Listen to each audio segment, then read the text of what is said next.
Hi Lynwood, it's Mrs. Satterfield. Today I want to read you a book called Guess How Much I Love You. Guess how much I love you. Little Nut Brown Hare, who was going to bed, held on tight to Big Nut Brown Hare's very long ears. He wanted to be sure that Big Nut Brown Hare was listening. Guess how much I love you, he said. Oh, I don't think I could guess that, said Big Nut Brown Hare.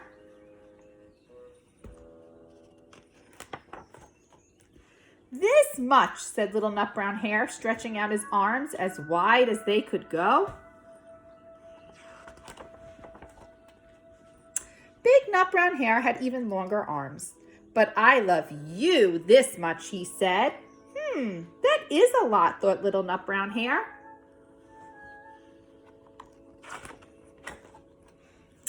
I love you as high as I can reach, said Little Nut Brown Hare. I love you as high as I can reach, said Big Nut Brown Hare. That is very high, thought Little Nut Brown Hare.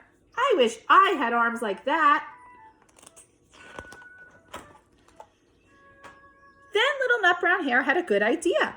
He tumbled upside down and reached up the tree trunk with his feet. I love you all the way up to my toes, he said. And I love you all the way up to your toes, said Big Nut Brown Hare, swinging him up over his head.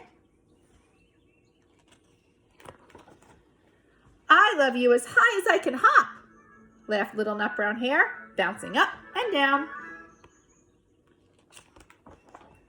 But I love you as high as I can hop, smiled Big Nut Brown Hare, and he hopped so high that his ears touched the branches above.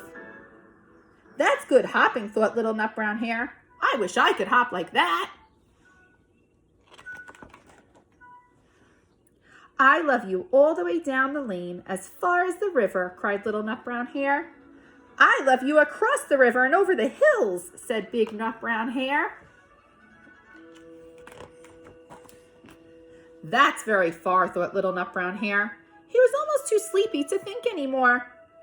Then he looked beyond the thorn bushes out into the big dark night.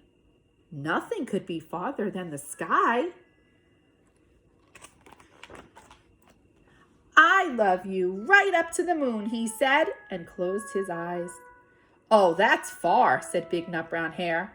That is very, very far.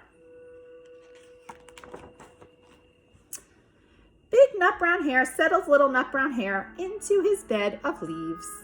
He leaned over and kissed him goodnight. Then he lay down close by and whispered with a smile, I love you right up to the moon and back.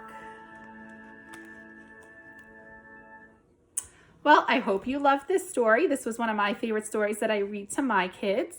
And just know that we all love you from Lynwood, and we can't wait to see you. Bye.